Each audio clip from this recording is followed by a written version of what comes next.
Bonjour à toutes et à tous et bienvenue dans ce nouveau tutoriel de peinture de figurines. Aujourd'hui ce sera plus un tutoriel d'amélioration. On va rajouter de l'équipement, en retirer, en modifier, de telle manière à rendre notre figurine la plus réaliste possible. Nous allons nous pencher aujourd'hui sur le soldat français de 1940. Et pour ce faire nous allons utiliser les kits de chez Tamiya et de chez ICM, tous deux au 1/35e.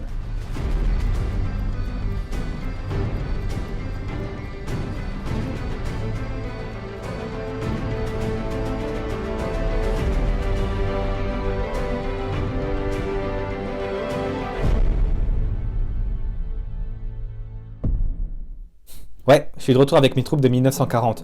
Mais bon, ce sera pas un tutoriel de peinture de A à Z, parce que j'en ai déjà fait un. Quoique, il y a eu des modifications entre ce tutoriel-là et celui que je vais faire aujourd'hui. Mais bon, les modifications, je les dirai en temps et en heure, évidemment. Je pense que ce tutoriel d'amélioration va être important, parce que quand on considère tout ce que l'armée française a fait en 1940, et surtout tout ce qu'on oublie, en disant que c'est une nation lâche qui s'est rendue dès les premières balles, ben on omet énormément de choses, et surtout on ne la met pas assez en valeur dans le monde du modélisme. Comme elle est pas mal mise de côté, les quelques kits qui la représentent, ben ils sont pas assez réalistes, il manque beaucoup d'équipement. Ou bien il y a de l'équipement qui n'est pas assez adéquat pour 1940, dans le sens où on va plus prendre des équipements de la première guerre qui sont obsolètes, même dans la réalité, qu'on va mettre sur les troupes de 1940. De là, on pourra peut-être un petit peu coupler avec le kit de chez ICM des soldats de la première guerre, qui sont un petit peu plus mis en valeur. Et en mixant un peu le truc, on peut avoir un résultat qui est franchement satisfaisant, et c'est ce que je vais vous montrer aujourd'hui.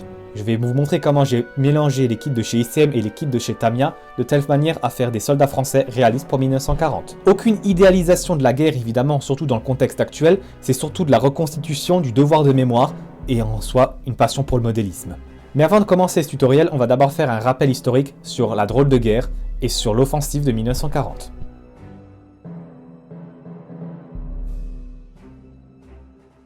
La Seconde Guerre mondiale a commencé le 1er septembre 1939 quand l'Allemagne nazie a envahi la Pologne. 3 jours après, le 3 septembre 1939, la France et la Grande-Bretagne entrent en guerre. Sauf que quand les Anglais sont arrivés sur le continent, il n'y a pas eu d'offensive, ils ont attendu. Sauf qu'une offensive franco-britannique ça aurait été très efficace. Bah oui, le gros des forces allemandes était stationné en Pologne, à envahir le pays. À l'ouest, il n'y avait rien, il y avait très peu de divisions, et surtout des divisions qui n'étaient pas assez entraînées. Les Alliés, en lançant une offensive à l'ouest, auraient largement pu atteindre Francfort en un mois. Les Français lanceront une timide offensive dans la Sarre, mais l'état-major décidera de l'arrêter au bout de 4 jours. Logique. En fait, l'état-major misait tout également sur la ligne Maginot, cette longue ligne de fortification qui s'étendait tout le long de la frontière allemande jusqu'aux Ardennes. En fait, la doctrine de l'époque, c'était vraiment la défensive, et éviter l'attaque. Après, de l'autre côté de la frontière, il y avait également la ligne Siegfried. C'était aussi une ligne de fortification avec des dents de dragon, donc des obstacles anti-chars, et des blocos pour éviter le passage des chars et des troupes. Va commencer alors ce qui sera connu comme la Sitzkrieg en allemand, le Funny War en anglais, ou encore la drôle de guerre en français. En gros, de septembre 39 à mai 40, les deux camps vont se regarder et ne se battront pas. Il y aura quelques petites escarmouches, surtout dans le secteur de Forbach ou de Sarreguemines, mais en soi, il n'y aura pas de véritable combat jusqu'en mai 1940. Le 10 mai 1940, c'est la date à laquelle l'Allemagne passe à l'offensive. Les parachutistes sautent sur la Belgique et sur les Pays-Bas. Les Alliés foncent alors en Belgique de telle manière à bloquer l'avancée allemande parce qu'ils pensaient que c'était exactement comme en 1914. Les Allemands savaient que le plan Schlieffen de 1914 en passant par la Belgique et coupé vers Paris, ça n'avait pas marché. Du coup, ce qu'ils ont fait, c'est qu'ils ont envoyé quelques forces allemandes en Belgique, mais en réalité, le gros des forces et surtout la grande majorité des blindés sont passés par les Ardennes. Le truc, c'est qu'à cette époque, les Ardennes c'était considéré comme un obstacle naturel et que les blindés et les forces allemandes ne passeraient jamais par là. C'est pour ça qu'on n'avait pas prolongé la ligne Maginot dans les Ardennes et surtout c'est pour ça qu'on n'avait pas stationné de troupes à cet endroit. Et ben ils sont bien plantés. Il y a eu un coup de faucille en fait, les Allemands sont passés par là et ont encerclé les Alliés qui étaient piégés et qui ont été repoussés jusqu'à la mer. Et le problème c'est que beaucoup pensent que c'est juste ça, que les Allemands sont passés par les Ardennes en mode c'était une promenade de santé et qu'ils ont encerclé les Alliés à Dunkerque. Il y a eu quand même pas mal de contre-offensives françaises, notamment la bataille de Stone, un petit village dans les Ardennes qui a changé 17 fois de camp, qu'on a appelé plus tard le Verdun 1940 ou Stalingrad français. C'est pendant cette bataille notamment qu'un B1 bis français a détruit à lui seul 13 chars allemands et 2 pièces anti-chars, tout en se prenant près de 140 impacts sans être détruit. C'est là qu'on a découvert l'invulnérabilité du B1 bis. Et le lendemain, un autre char B1 bis est retourné dans Stone et a littéralement roulé sur les Allemands. Il les a broyés. Une autre bataille qui est notable, c'est la bataille de Montcornet, dans laquelle le colonel Charles de Gaulle a déployé ses blindés et a bloqué les Allemands pendant plusieurs jours. L'issue de la bataille, c'est que les Français l'ont perdu, mais ça a fortement ralenti les Allemands et surtout, ils ont perdu énormément de chars. C'est là qu'on a vu que les chars français n'étaient pas inutiles, n'étaient pas mauvais, ils étaient très bons, ils étaient juste mal employés. Tout simplement parce que l'état-major ne pensait pas que les chars c'était l'avenir. Et je pense que la bataille qu'on ne doit pas oublier pour montrer l'héroïsme et la détermination des Français, c'est bien la bataille de Dunkerque. Ceux qui disent pas mal que les Français ce sont des lâches et qu'ils ont qu'un drapeau blanc et une baguette, c'est surtout les Anglo-Saxons. Mais sans les Français, la totalité du corps expéditionnaire britannique se serait fait prisonnier. Et là, ça aurait été la merde. Parce que pendant 4 jours, c'est les Français qui ont retenu les Allemands hors de Dunkerque parfois 1 contre 6, en attendant que les Britanniques réembarquent et puissent partir pour l'Angleterre. Paris, déclarée ville ouverte, tombe le 14 juin 1940. Le 17 juin, Pétain demande l'armistice. Celle-ci sera signée le 22 juin 1940, scellant le destin de la France entre une zone occupée au nord et sur toute la côte atlantique et une zone libre qui sera en réalité l'État français de Vichy et de Pétain, qui sera tout simplement un État fantoche et collaborationniste. Cependant, malgré l'armistice, beaucoup de Français ont refusé de se rendre. On peut notamment penser à certains blocs de la ligne Maginot, notamment le petit ouvrage de Tétain situé dans le secteur fortifié de Folquemont, dans lequel les hommes ne se seront rendus que le 24 juin 1940, après des jours et des jours de pilonnage de la part de l'artillerie allemande. Donc oui, la France s'est rendue lâchement. Mais dire que tous les Français sont lâches, je ne suis pas d'accord. On voit qu'il y a beaucoup de Français qui étaient déterminés à continuer le combat face aux Allemands. Et on le verra plus tard avec les forces françaises libres et la résistance en général.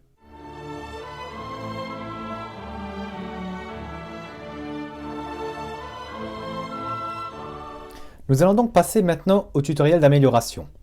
Bon, avant toute chose, je pense que vous vous doutez qu'au bout d'un moment, j'ai dû manquer de pièces. Prenez par exemple mon cas, j'ai pris chez Tamiya et chez ICM. Dans un, il y a 6 figurines, dans d'autres, il y en a 4. Si je voulais que ce soit plus ou moins pareil et que les équipements soient complets, au bout d'un moment, j'allais forcément manquer de pièces. Du coup, vous vous demandez sûrement, mais comment est-ce que j'ai fait pour que chacun soit équipé correctement? Eh ben, j'ai dupliqué mes pièces.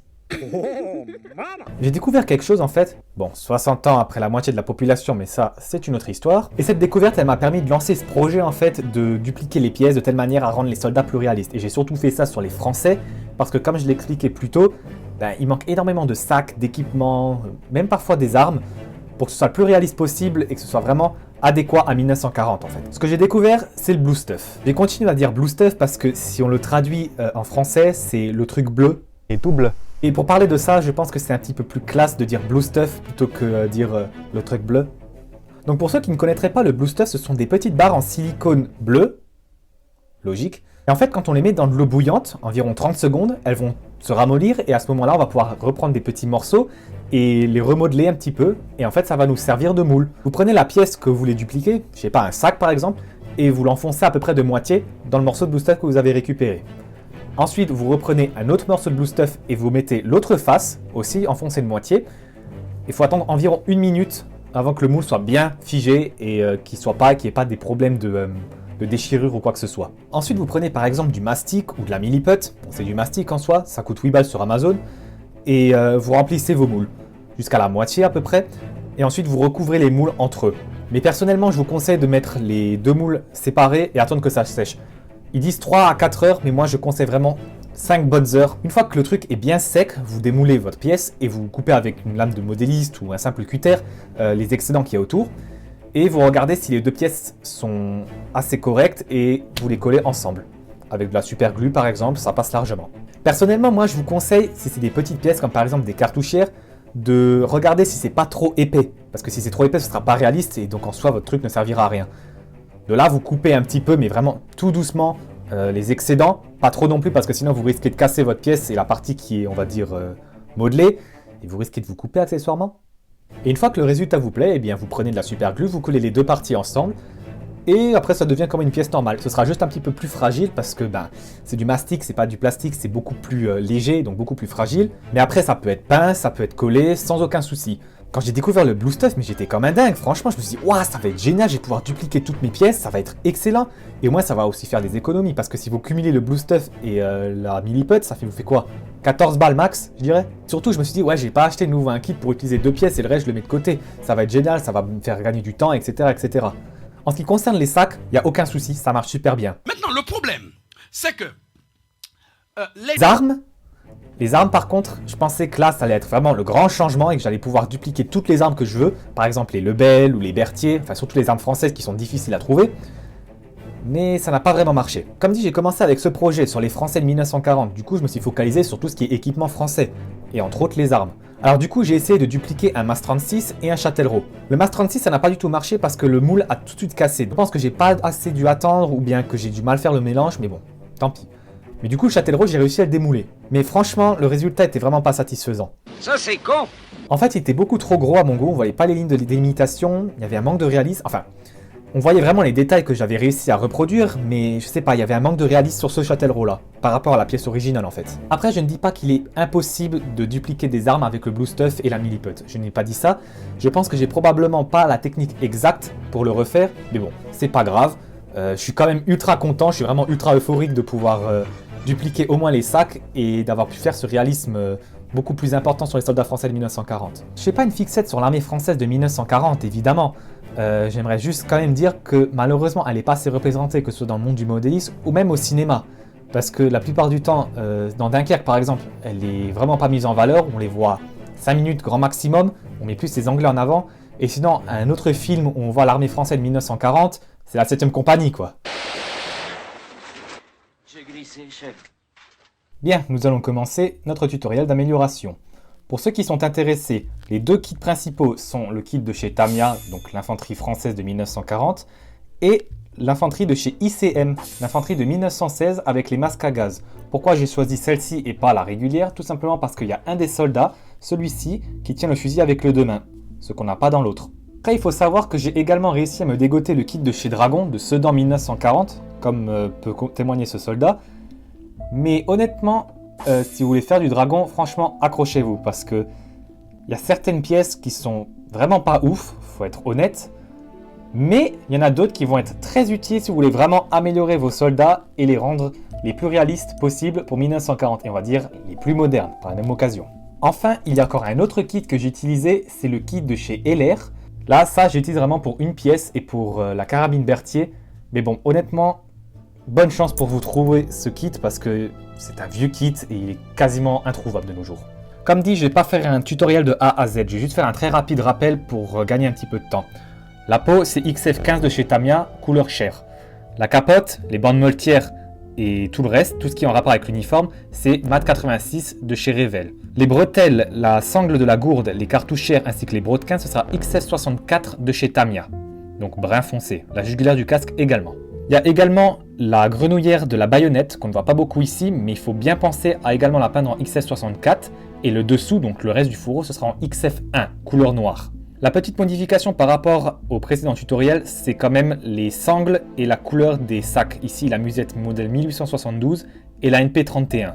Ça, ce sera en XF62, donc couleur jaune clair. Et enfin, la grosse modification que j'ai fait et l'erreur que j'ai rattrapée, c'est bien le casque. Au début, j'avais dit que c'était vert foncé, mais en réalité, c'est beaucoup plus kaki vert. Et j'ai utilisé du XF51 de chez Tamiya. Et le résultat est franchement top si on compare avec un véritable soldat français de la Deuxième Guerre mondiale. Mais on ne va pas s'arrêter là parce que c'est le début du fun maintenant. L'équipement que vous voyez là, c'est vraiment l'équipement modèle 1916. À la seule différence qu'ils ont rajouté la NP31. Donc ça, c'est vraiment l'équipement vraiment récupéré directement de la Première Guerre mondiale. Pendant l'entre-deux-guerres, il y a eu une modification de l'uniforme. On l'a un petit peu mis au goût du jour, on l'a un petit peu amélioré en mettant des trucs un peu plus modernes. On a par exemple les cartouchières modèle 1935 ou encore on a changé la musette 72 en musette modèle 1935 afin d'uniformiser un peu le tout et qu'il y ait moins de sang qui aille dans tous les sens et c'était surtout pour le confort des soldats. Si on prend notre soldat avec le Châtellerault, on voit que j'ai utilisé la modèle 1935. Donc ça c'est une pièce que j'ai moulée avec le Blue Stuff et la Milliput. Franchement, cette musette-là, c'est celle qui était le plus répandue par rapport à la modèle 1872. Il y en avait beaucoup plus et je suggère d'utiliser une majorité de modèles 1935 afin de rendre le truc le plus réaliste possible. Celle-là, vous la mettez donc bien sur le côté gauche du soldat et en fonction de son affectation, si par exemple il a un Lebel ou un Berthier, vous mettrez la baïonnette en dessous. Après, vous pensez probablement que si on compare avec les kits de Tamiya, c'est l'endroit où normalement il y a la NP31. Et bien vous avez juste à le mettre un tout petit peu derrière et le surélever, un peu le coller par-dessus. Bon, ça a l'air pas propre, mais bon, c'est vraiment réaliste comme ça. Si on regarde avec des vraies photos, on voit que la NP était complètement surélevée. Mais là où il est intéressant de se pencher, c'est quand on a deux sangles pour les musettes, donc pour la modèle 72 et pour la NP31. On en a déjà une qui est de toute façon modelée pour la NP31, mais il faut quand même une autre pour la modèle 1872. Alors ce que vous faites, c'est que vous faites le même principe que pour les bretelles des fusils. Vous prenez des feuilles de plomb, celles qu'on a sur les bouteilles de vin par exemple, vous les coupez à environ 2 mm d'épaisseur, 3 grand max, et vous les placez ensuite avec de la super glue sur votre soldat. Ça donnera à peu près ce résultat là, et ici à l'avant un petit peu. On le voit pas beaucoup ici, mais si on compare avec l'autre, là on voit bien la différence. Ensuite, la grande majorité des cartouchières, c'était pas les modèles 1916 qu'on peut voir ici, c'était les modèles 1935. Et là, il faut vraiment se dégoter le kit de chez Dragon parce que c'est le seul et unique kit à l'heure actuelle qui fait des cartouchières modèle 1935. Et je les ai utilisées sur ce soldat-là. Et elles sont très reconnaissables. On a une grosse poche et une qui est un petit peu plus petite qui se met aux extrémités. Alors bon, ici le MAS 36, il a un petit peu souffert, je me rends compte. Mais pour vraiment faire l'équipement le plus moderne possible pour 1940, c'est cartouchière modèle 1935, musette 35 et MAS 36. Évidemment, ça marche avec toutes les autres. Ne pas oublier de mettre la baïonnette si vous utilisez un Berthier ou un Lebel, l'étui de la baïonnette évidemment. Ne pas la mettre sur celle d'un MAS 36 puisque le MAS 36, la baïonnette, elle est ici, dans le fourreau, juste en dessous du canon. C'est là qu'en fait, il y a le principe de raboter un peu les pièces que vous faites avec la Milliput et le Blue Stuff pour les rendre un petit peu plus petites parce que les cartouchières modèle 35 sont pas épaisses. Là, je trouve qu'elles sont vachement épaisses par rapport au vrai, mais si on compare avec un autre soldat que j'ai fait un petit peu plus tard, on voit qu'elles sont beaucoup plus fines. Là, on voit vraiment la différence entre une cartouchière classique et une cartouchière modèle 1935. On voit la différence ici. Vous pouvez voir ici, c'est une cartouchière modèle 16 et ici une cartouchière modèle 1935. Pour les musettes, mieux vaut mettre la modèle 35 qui a été beaucoup plus répandue et la MP31, ne surtout pas l'oublier. Et le résultat, franchement, est top. Là, par exemple, j'ai aussi utilisé le Blue Stuff pour la gourde. Bon, le résultat n'est pas parfait, mais je pense qu'on peut encore peaufiner, un petit peu arrondir les côtés et surtout un peu plus poncer pour que le résultat soit vraiment top. En ce qui concerne l'as de carreau, le sac, c'est évidemment toujours le même principe. Vous mettez l'équipement que vous voulez. Ici, j'ai mis une pelle.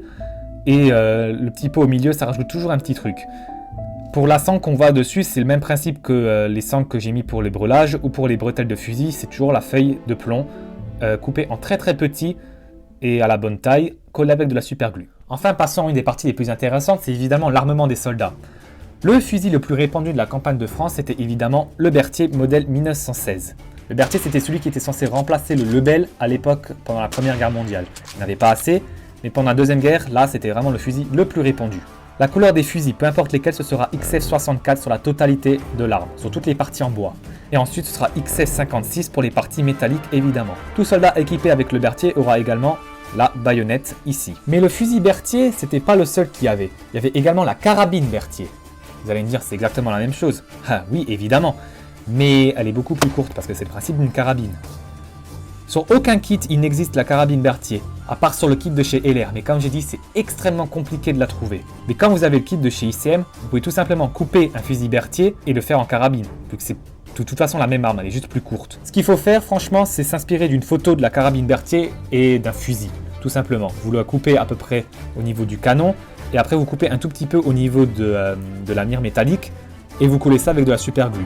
Et franchement, le résultat est juste génial. Ça rajoute un petit plus et surtout, on rajoute une arme qu'on ne voit pas souvent et surtout qu'on peut facilement omettre. Malgré son obsolescence, le Lebel a quand même été un fusil qui a été très répandu pendant la campagne de France, plus dans les troupes de forteresse et de seconde ligne, mais il a toujours été en service. Le Lebel, c'est évidemment un fusil légendaire, c'est le fusil du poilu, du soldat de la Première Guerre mondiale, et une des meilleures armes qui a été faite, parce que c'est la première arme qui a utilisé la poudre sans fumée. La couleur du Lebel sera différente de celle des autres armes, puisque la crosse sera ici en XF52 de chez Tamiya, un peu plus claire, parce que si on compare avec une photo originale, si on compare un Berthier et un Lebel, on voit que le Lebel est un petit peu plus clair. Un des gros changements dans l'armement français pendant l'entre-deux-guerres, c'est évidemment le changement de calibre, parce que le Berthier et le Lebel avaient le 8 mm.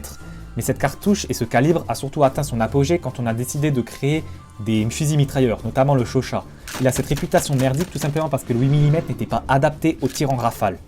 Du coup, on a décidé pendant l'entre-deux-guerres de changer ce calibre et de faire une balle plus petite, le 7,5 mm. On a décidé ensuite de développer un fusil qui sera le MAS 36. Ce fusil était beaucoup plus petit que ses prédécesseurs comme le Lebel et le Berthier, il faisait que 1,10 m et utilisait la nouvelle munition.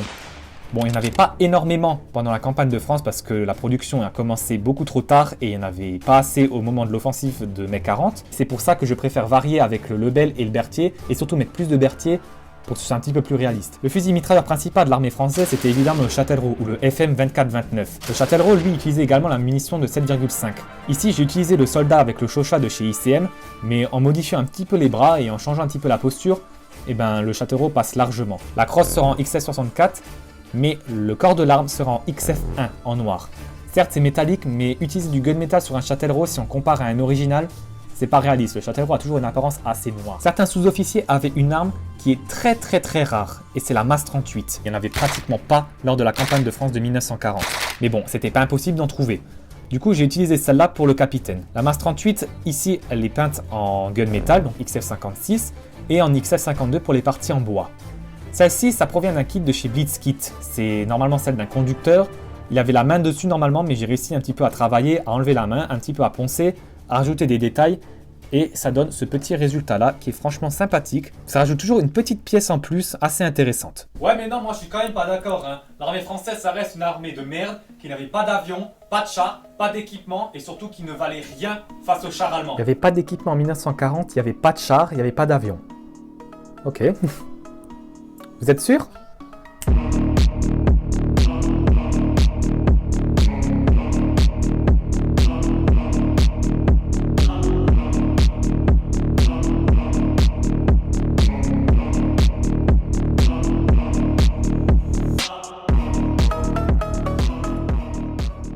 L'armement français est hélas bien méconnu de nos jours. Mais bon, on avait de très bons véhicules, de très bons chars, et surtout ils étaient supérieurs aux chars allemands en termes de performance et de mécanique. Après, il est vrai que l'aviation, c'était la grosse faiblesse de l'armée française au début de la guerre. Parce que le chasseur principal, le Morale Soligny 406, était pas assez maniable, beaucoup plus lourd que le Messerschmitt 109 chez les Allemands. On aura plus tard les Dewattin D520 qui arriveront, mais bon, ce sera beaucoup trop tard et ça ne marquera aucune différence sur l'issue du conflit. Remarque, la France a quand même abattu plus de 1000 avions allemands. Ce n'est pas rien. D'un point de vue blindé, l'armée française avait de meilleurs chars que les Allemands, d'un point de vue mécanique ou au niveau de la fiabilité. On avait par exemple le canon de 25 mm. Celui-là était utilisé sur les AMD 35. Il avait une très bonne vélocité, mais bon, un calibre quand même assez petit qui ne pouvait pas percer tous les chars allemands. Ensuite, si on prend les blindés légers et les plus répandus, on avait les Hotchkiss H35 et H39, les Renault R35 ou encore les FCM 36. Ces chars-là étaient équipés d'un canon de 37 mm SA-18. 37 mm c'était le même calibre qu'il y avait chez les Allemands, sur les Panzer III par exemple. Donc on va dire, ça s'équivaut. Oui et non en fait. Parce que les chars que je viens d'évoquer avaient le canon SA-18. C'était le vieux canon des FT-17 de la Première Guerre mondiale, donc qui n'était pas destiné au combat char contre char, mais plus au soutien d'infanterie, comme vraiment une artillerie mobile. Donc en fait, quand les chars légers sont tombés nez à nez avec les blindés allemands, et ben, apparaître vraiment devant le char, il n'y avait pas vraiment de résultat vraiment correct. Donc la plupart du temps, ils se faisaient détruire très rapidement, ou bien les obus ne perçaient tout simplement pas le blindage allemand. C'est pour ça qu'en fait, si on prend par exemple le FCM-36, il est considéré comme le pire char de 1940. C'est surtout parce qu'il n'était pas du tout prévu au combat anti-char, plus au soutien d'infanterie, mais les quelques unités d'FCM-36 qu'il y avait, ils les ont déployées face à des chars. Du coup, il n'a vraiment rien prouvé, et c'est pour ça qu'il a cette réputation d'être le pire char de 1940. Un autre aspect qui fait que la majorité des chars français sont considérés comme très mauvais, c'est parce qu'ils n'avaient pas de soutien aérien, et du coup ils étaient la cible des Stuka, donc les bombardiers en piqué allemands. Ils se faisaient détruire très rapidement, et ils étaient trop éparpillés, il n'y avait pas de bataillon bien spécifique, bien ordonné, et surtout c'était des belles cibles pour l'aviation allemande. Un autre problème principal des chars légers, c'est que c'était des chars avec deux hommes à l'intérieur, un qui était char de char et tireur, et le conducteur. Il n'y avait pas de place pour une radio, et pas de place pour un opérateur radio de toute façon. Ce problème sera pallié avec les chars moyens chez les Français. Par exemple le Somua S-35, qui est de nos jours considéré comme le meilleur char de 1940. C'est un char français. Un autre char malheureusement méconnu parce que produit en de trop petites quantités, c'était le Renault D2. C'était le char du colonel de Gaulle. Ils avaient un autre canon, le canon SA-34 de 47 mm. 47 mm c'était un excellent calibre, même le meilleur pour 1940. Et enfin, on a les chars lourds. Les gros chars lourds et le B1 bis. Le B1 bis, c'est le Französischer Koloss, le colosse français, le géant des Français, un char qui était craint par les Allemands. Tomber là-dessus, c'était synonyme de destruction et de mort assurée.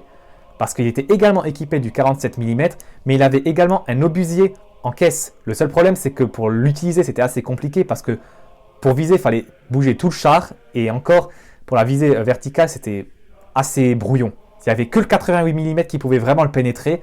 Et encore, c'était vraiment les balbutiements de l'utilisation du 88 en pièces anti-char. La plupart du temps, les B1 bis tombaient en panne parce qu'ils n'étaient pas assez soutenus par la logistique et ils n'avaient plus d'essence. Et quand on envoyait détruits, soit c'est parce qu'ils étaient détruits par l'aviation, par l'artillerie de campagne, ou bien ils étaient sabordés pour ne pas tomber aux mains des Allemands. Pour la petite anecdote, le Tigre est directement inspiré du B1 bis. Les Allemands avaient peur de tomber sur un char qui était similaire au B1 bis. Le Tigre est directement inspiré du B1 bis et de cette crainte de tomber sur un mastodonte comme ça. Après, beaucoup peuvent penser qu'une percée française vers l'Allemagne, ça n'aurait pas été possible, parce qu'avec la ligne Siegfried et les obstacles anti-chars et les blocos, ça n'aurait pas été possible de percer, de faire une rupture, et donc de pénétrer en Allemagne avec tous les blindés. Vous êtes sûr ? Pourtant, on avait le char 2C. Ouais, le char de C. Ça, c'est vraiment un monstre, un véritable cuirassé terrestre. En fait, son concept remonte à la fin de la Première Guerre mondiale. Et oui, en 1917, on pensait que la guerre allait durer encore longtemps et qu'elle n'allait pas s'arrêter un an plus tard. Et le général Estienne, à cette époque, voulait un char de rupture, un char qui pouvait franchir aussi des tranchées de plus de 4 mètres de long. Et c'est comme ça que le char de C a été créé, parce que le vrai véhicule faisait 10 mètres de long, 4 mètres de haut et 3 mètres de large. C'était vraiment une forteresse sur roue. À la fin de la Première Guerre mondiale, on s'est dit que le projet était finalement inutile. Mais il y a quand même 10 chars de C qui seront produits. Mais bon, est-ce qu'il aurait vraiment été efficace? Ça, on ne peut pas vraiment dire, parce que déjà, niveau consommation, c'était énorme. C'était un immense char qui était propulsé par 2 moteurs de dirigeables. Et surtout, il y avait certains points qui étaient assez obsolètes sur ce char. Par exemple, les mitrailleuses qu'il y a en caisse ici, ici ou encore ici. Et même derrière la tourelle de mitrailleuse de 8 mm. C'était quelque chose qui n'était plus utilisé. On se focalisait de nos jours beaucoup plus sur les canons et sur les tourelles. Par contre, niveau tourelle, ce char avait une tourelle de 75 mm. C'est un très bon calibre parce que c'est directement inspiré du 75 mm Schneider qui est encore vu comme un excellent canon de nos jours. Je pense qu'il aurait largement pu détruire les fortifications de la ligne Siegfried et tout simplement rouler sur les autres de telle manière à ouvrir un passage pour les autres bataillons de chars de combat et les chars un petit peu plus légers. Mais bon, le char de C n'a jamais vraiment été déployé. Il était toujours en service, oui, mais bon, avec l'avancée tellement rapide des Allemands, finalement, il ne sera jamais vraiment utilisé. Pour éviter qu'un tel véhicule tombe dans les mains des Allemands, la majorité a été détruite, donc sabordé ou bien détruit par l'aviation. Il y en a un seul qui a survécu, c'est celui qui était nommé Champagne, mais de nos jours, on n'a plus aucune trace de lui. Il y a quelques rumeurs qui disaient que les soviétiques l'avaient récupéré en 1948 et ramené à Moscou, puis après ferraillé, mais ça, personne ne peut le dire, parce que c'était l'époque de la guerre froide, on ne sait pas ce qu'est devenu le char de C. Malgré tout, on peut quand même voir que la France était prête et avait l'équipement nécessaire pour contrer une attaque. Le problème, c'est que c'était l'état-major. L'état-major était déjà très vieux comparé aux Allemands, et il pensait toujours sur la défensive. Il pensait sur la ligne Maginot, qu'il fallait se protéger par la ligne Maginot, et il ne pensait pas à une offensive, et surtout, il ne pensait pas au concept de la guerre blindée. De Gaulle l'avait compris, mais personne n'écoutait parce que c'était un trop petit officier, et du coup, ils ont plus écouté les grands généraux de la Première Guerre mondiale, notamment Pétain. C'est pour ça que c'est lui qui a été nommé au gouvernement, et il a demandé l'armistice. Voilà, c'est la fin de ce documentaire sur 1940 et surtout pour cette revalorisation de l'armée française de 1940. C'est avec mon char de C par exemple ou avec les véhicules que j'ai évoqués que j'ai essayé de redorer un petit peu l'image de la France de 1940 parce que comme dit, on oublie souvent qu'ils se sont battus et dans les livres d'histoire on passe ça vraiment sous silence en fait. On n'a vraiment pas le temps de parler de ça et on dit surtout la France s'est rendue, basta, parce que l'issue principale c'est ça. Mais bon, il ne faut pas oublier quand même qu'avec la résistance plus tard, on a vu que la France ne s'est jamais rendue. Et surtout, on voit avec certaines histoires, certaines anecdotes comme Montcornet, Stone, ou même certains ouvrages de la ligne Maginot, que les Français étaient déterminés à se battre et que s'il n'y avait pas eu les problèmes de l'état-major, ils auraient continué. Une petite pensée pour ces soldats qui sont malheureusement oubliés et qui se sont sacrifiés pour la liberté. Voilà, c'est donc la fin. J'espère que la vidéo vous aura plu. Et on se revoit très vite.